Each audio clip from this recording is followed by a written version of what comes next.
There, I got it that time.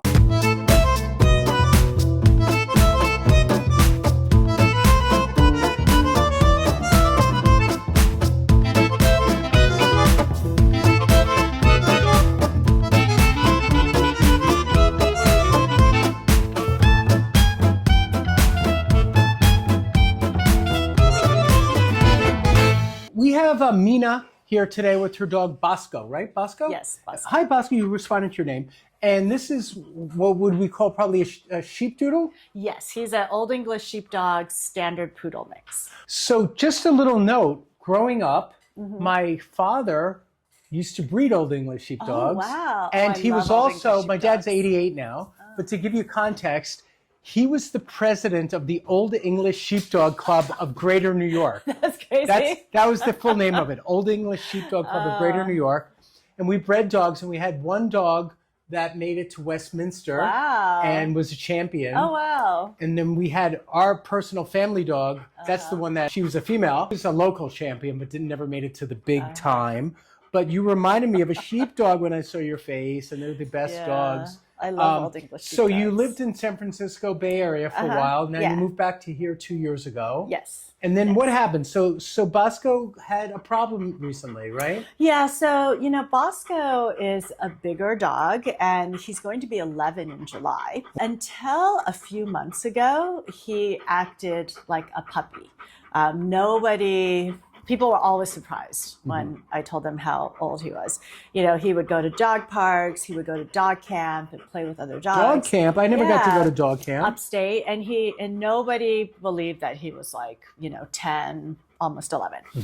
But let me think, 2 months ago, oh no, not 2 months ago, about 5 weeks ago, all of a sudden, one evening, he started whimpering anytime he had to go from standing to sitting and lying down, or from lying down to getting back up. He would whimper. It was really sad. In addition to whimpering, he had no energy. We live in a walk-up, and he had a really hard time getting up and down the stairs, and we could barely take him for walks. So we eventually took him to a vet, and they did give him gallop. They didn't do any imaging or anything like that. He's almost 11 years old. He started the same thing, like the whimpering, the no energy, the difficulty getting up, getting down, walking. And I noticed that he was almost due for his arthritis shot. So I took him back in a few days early. And then again, once they gave him the shot, he got better. But I thought, given everything that was going on, that it would be good to look into, because, the medication is more to manage the symptoms, And how'd you find us? Oh, I was doing just an internet search because I'm in my early 50s and I'm a runner and I'm about to start training for a fall marathon. Nice. And I'm having a lot of stiffness in my spine. All right, so you're on my schedule today too. I'm on your schedule too. They're doing we're doing back to back. You're doing Mommy Sunday. Exactly. So I thought, at the wow, spa. this is amazing. You're less than a mile from And why my do you apartment. go first? Because you get to go first, right? I thought maybe he would be calmer after his session. And then All he right, would so hang we're going out to for my check you session. out. Yeah. And when was the last time you had a bad day? Like how long ago was it a bad day? Day was, okay, so today is the 29th, right? Yeah. It was the 30th. It was the 20th. Yeah. We actually got back from a short trip, and he had been with a dog sitter, but the dog sitter said he'd been fine. But when we got back on the 20th in the evening, he had a bad day. And then the next day, I was able to get him to the vet in the late morning, and then he started getting better and better. So now it's been over a week, and he's definitely a lot better.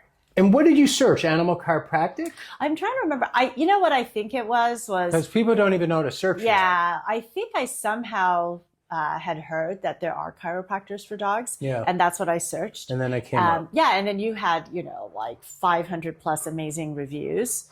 And then I noticed you also work on humans. So I thought, this is a sign. Good. I'm actually training for 3 marathons. Oh, wow. In 3 days.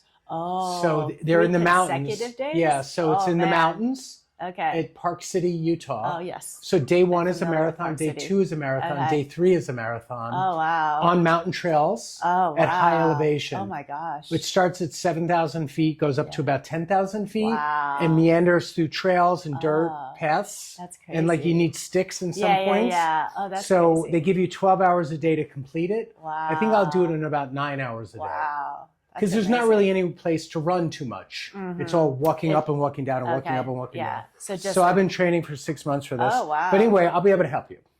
All right, Excellent. you're connecting to me already, right? All right, we're going to check Bosco from head to toe. Yeah. And why Bosco? Oh, so my kids, when they were, my kids are 20 and 23 now. So they were much younger when we They got like the him. chocolate syrup? I saw actually, it's funny. East Coast people always say the chocolate syrup, but where we are in San Francisco, there's two things. One is there's a kind of snack that they serve in the schools called a Bosco stick. That's basically like a breadstick with mozzarella in the middle and a marinara dipping sauce. So that's why my son wanted to name him Bosco. And then my daughter was doing a report on dogs who work. And in the Bay Area, there was a dog named Bosco who was elected mayor of his town. So Wow, Mayor. So she Now, wanted to when name I him grew up, for Bosco that is reason. chocolate syrup Yes. that you would put in a glass of milk, stir it in, Yeah, that's and you would have like a chocolate milk drink. I feel like that's what East Coast people Yeah, so always we say. knew that on the Yeah. East Coast. All right, what do you think? Should we start? Yeah. Could I let's work start. with you today? You've been vetting me the whole time. You're sniffing me and talking to me. Would it be okay if we start with him? Yes. So I'm going to have you hold his collar. Sure. I sometimes put them on these big tables, Oh, yeah. but I think we'll just work right where you're sitting. Okay. So I'm going to have you, if you don't mind, I'm going to have you have your legs squared up, Yeah. Uh-huh. and you're going to hold them like this In front of me. in front of you. Okay. And I'll stand up, so you're going to hold them like this. Bring them around. Okay. And Oh, you're like gonna, this. Yeah, Okay. and one got it. here. Okay. And snug it up so you can't wiggle too much, okay? Okay. So I'm going to start. Is that okay? Can we start? I'm going to just check your neck. Then I'm going to check your upper back, your middle back, your lower back, your legs, and everything. What do you think? Ask your mom.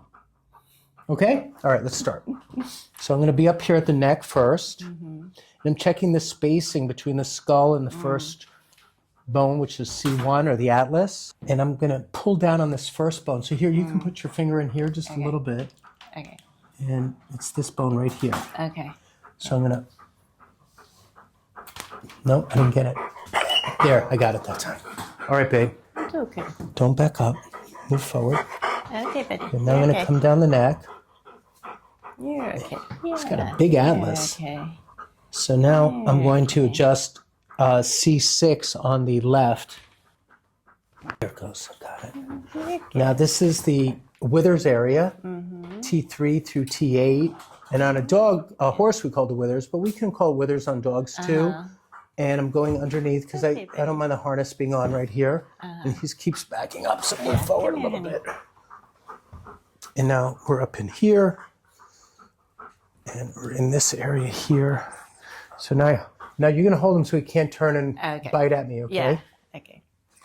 That's a bad spot. Yeah. Okay, so this is, now older dogs get this. This is Yeah. the junction where the thoracic starts to end and the lumbars begin. We're still a little high up. We're at T10 here, and they have 13 thoracics. I see. So we're at T10, 11, 12. All these are tender on him. I might use the percussive instrument because it'll be easier than if I thrust in. Yeah. Hold on both hands, so hands should be on that side too.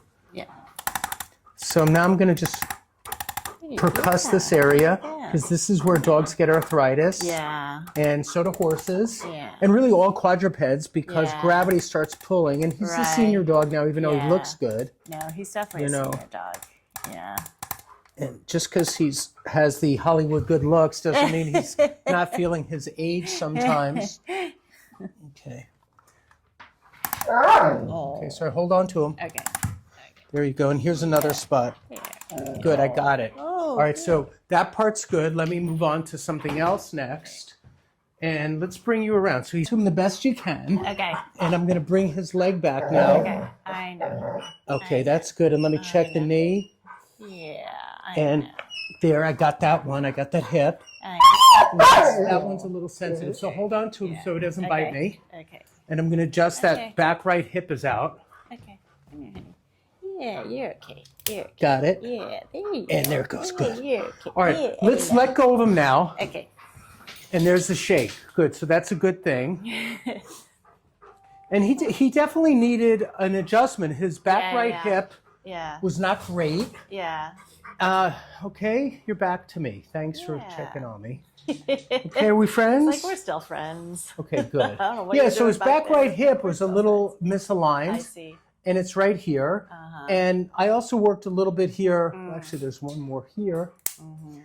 And that's the sacrum. So he had a sacral base posterior right. Right there. And hi, babe. So I got that. When I pulled the leg up, the back right leg on extension, he had a lot of pain. Yeah. So I wanted to set that. And that's why it might hurt for him to get up sometimes when it feels like it's really out. Yeah. And in his case, I would probably want to see him in 2 weeks for a follow-up. And if he's good, then I'd probably want to see him in 3 months after that. Okay. So see how he's doing. Yeah. We'll stay in touch. Yeah. And so basically you need a little adjustment. I adjusted your atlas. I adjusted a few spots down your thoracics. I got you in the thoracolumbar junction between T10 and L1. And then we did a sacral base. And we also did your right and left hip, but your right hip was worse. Dog like this, like I said, I'll see in 2 weeks. Yeah. And then maybe again after that in 3 months if he's doing great. He's a great dog. I mean, this is a beautiful dog. Yes, you're beautiful. Yeah, he's All going right. to turn 11 in July. So now it's your turn. Now it's my turn. All right, let's go. So we have 2 channels, Animal Cracker and House of Chiro. Mina's, well, since she's a human, she'll be on the human channel. So you can go over to that channel and see the dog's mom getting adjusted. The dog, of course, will be on this channel, Animal Cracker. But please like, subscribe. We could always use the support. And thanks for watching today.